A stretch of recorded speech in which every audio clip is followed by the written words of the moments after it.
Hi, everyone, and welcome to Intro to Manufacturing. Today, we're sitting down with the precision machining instructor, Mr. Young, to answer some of the questions that you guys provided. We'll start off with an opening question here, Mr. Young.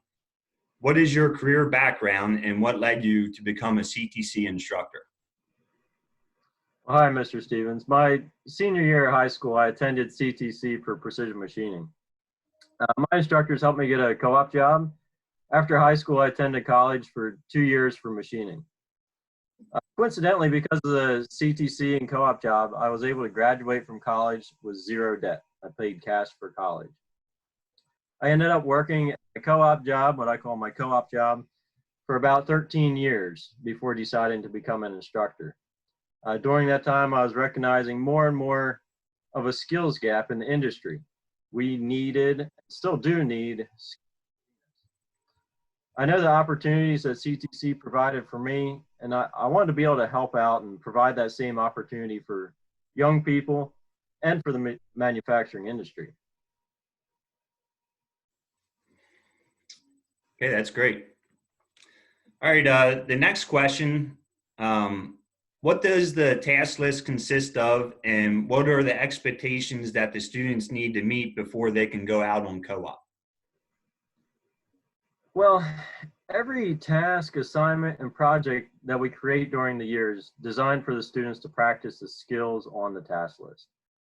Our task list is designed to establish foundational skills and knowledge in the precision machining industry.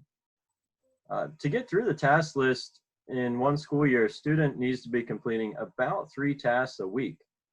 To go out on co-op earlier in the school year, we need to be looking at completing about 4 tasks per week. Our desire as instructors is for students to participate in co-op because it's such a valuable experience. I will say the majority of my students don't master a task on their first try. The nature of the detail required to make a precision component is difficult and it's time consuming. Very few students complete a project their first try. There are a lot of projects that take several days or even a week or more to complete. Our expectation is that students will complete knowledge assignments outside of the classroom, so the time in the class is dedicated to shop work. Employers continue to tell me that they're looking for a candidate who has excellent work ethic, really an individual who shows up to work on time, has a good attitude and a willingness to learn. They're also looking for someone who can pass a drug test. Therefore, I put a huge emphasis on work ethic. I think it's our obligation as instructors to prepare our students for the workplace. Throughout the course of the school year, another obligation the students have is to work towards earning industry credentials. These credentials are things like an OSHA 10-hour general industry safety certification, as well as NIMS credentials. The NIMS credentials can be very time consuming and difficult to earn, but it's something we work on throughout the course of the year. Yeah, I know along with all that too, some of the things that I really stress to some of my students is attendance. And I know the attendance to go out on co-op is pretty strict. About how many days is a student allowed to miss and still be able to go out on co-op? Really, we're looking at no more than 15. Really, that's really pushing it. You know, the attendance is about 90% is what we're looking at to maintain co-op. 90% of the total days of the school year. Right.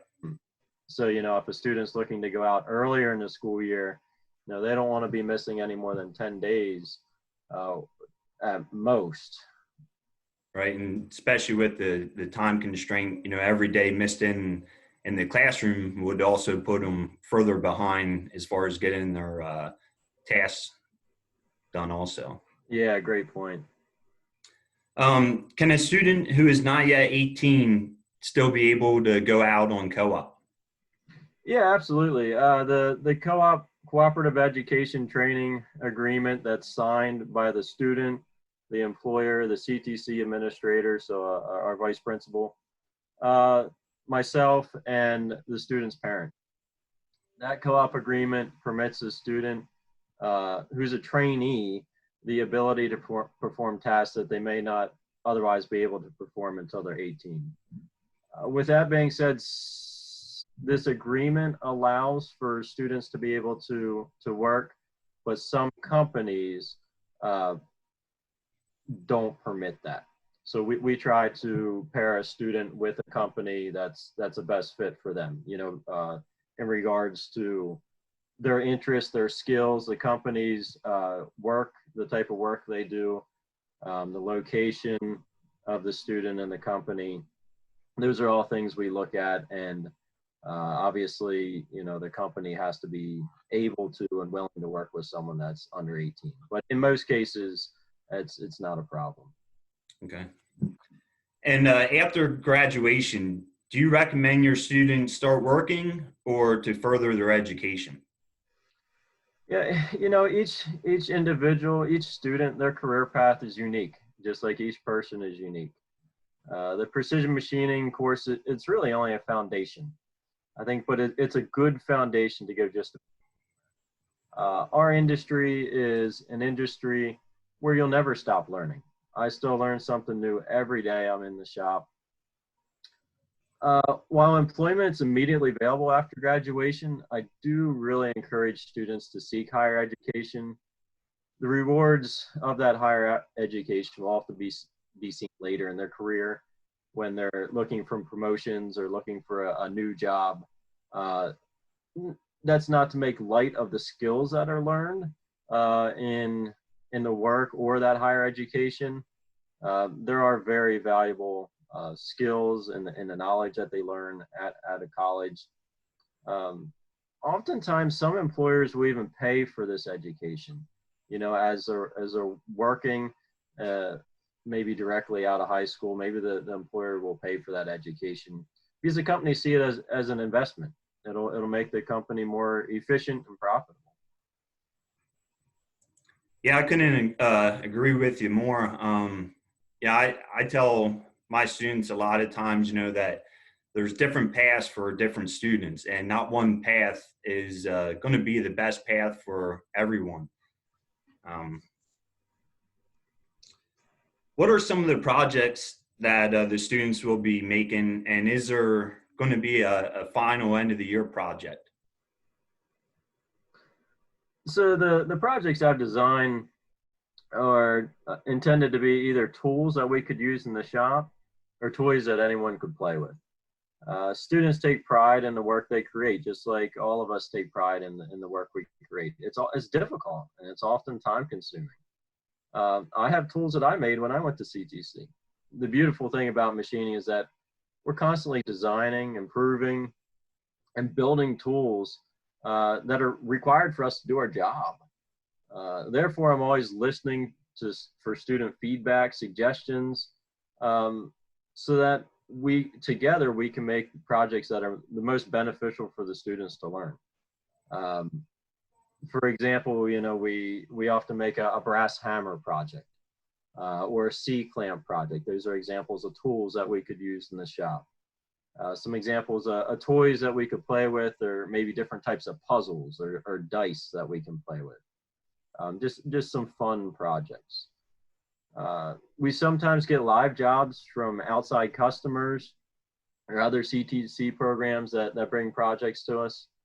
Many of my students are working on co-op towards the end of the school year in regard to end of year project. One year our class made an end of the year project. It was a ton of fun and we learned a lot doing it. This year, 2020, we had several amazing end of year projects that I was really excited about. But because of our school building closing, because of COVID-19, we weren't able to do that. Each class is unique. Each year is unique. So we'll see what the future holds next year. Okay. Yeah, I always look forward to walking into your shop and seeing what kind of projects that you guys have going on.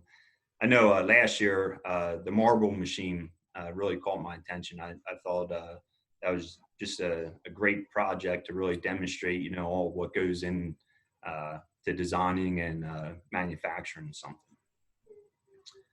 Okay, another question that we have here is what are some of the different career paths that your students have taken, and what does the starting salaries range from? Yeah, so starting salaries, I would say, are pretty comparable to most of the manufacturing trades. Due to the importance and diverse skill set required for machinists, I believe the earning potential is very high, though. Someone who's self-motivated, innovative, ambitious, and mechanically skilled, I think can advance pretty far in machining. Most students who complete the program enter as a trainee into the workforce, typically as a CNC machine operator. From the skills that they learn from CTC, students are able to apply the foundational knowledge uh, to all different machines, all different machining applications. They're able to collaborate with their coworkers and supervisors to solve problems and work on projects. To really become more proficient and independent in the machining industry, it usually takes about, I'd say, 5 years of experience. A lot of my students are probably working with CNC machines.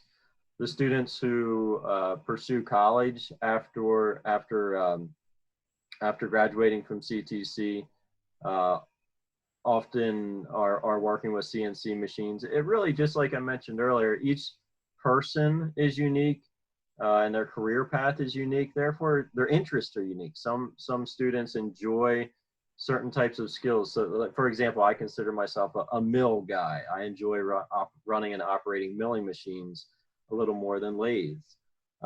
So sometimes students will specialize in a certain skill set or area, while others will just maintain and do more of a diverse skill set. Yeah, that's oh, sorry there, I hit the wrong button.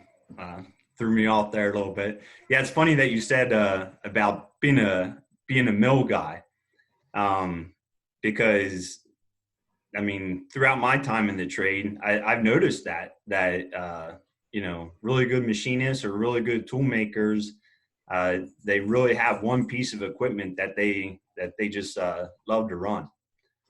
So I just thought that was pretty funny there. All right, then our last question: what is the most important thing that your future students need to know before starting the course next year? Yeah, I'd really say there's two things I'd like to highlight. The first one I mentioned earlier, it's work ethic. Uh, Regardless of the career path a person chooses, really solid, genuine work ethic is important, and it's valuable. Valuable to the person and valuable to the employer. Working with integrity, I believe, is an extremely important thing to have. The second thing I'd like to highlight is the students need to know that the precision machining class and the precision manufacturing industry requires an extreme attention to detail. That means that sometimes it takes practice to become skilled at these areas that we're learning. This practice often results in many mistakes and learning experiences. I often call these learning experiences versus failures because I believe we can learn something from every experience. Um, a student needs to recognize this. They need to recognize that mistakes will happen. It's essential to make mistakes, really, and it's also essential to rebound from a mistake in order to make a good quality part. Because in the end, in the industry, we still need to manufacture a good part for our customer. It's critical for a student to be dedicated to the program and invested in their education. And we need to recognize that end goal, that really our goal is to become better, to become more employable, and really to have fun while we're doing it. Yeah, I think dedication is key to all these different trades. Working with the different instructors and stuff. You know, it really takes an investment. On the students' part. Also to show up and want to learn every single day. I know we as instructors, we're there to offer our knowledge every single day, but it really is up to the student to want to soak it in also. Okay, well, that wraps up the interview here. First, I'd like to thank all my students for coming up with these questions. And secondly, of course, I'd like to thank Mr. Young for taking some time out of his day to sit down with us. Until we meet back again, everybody have a great day and stay safe.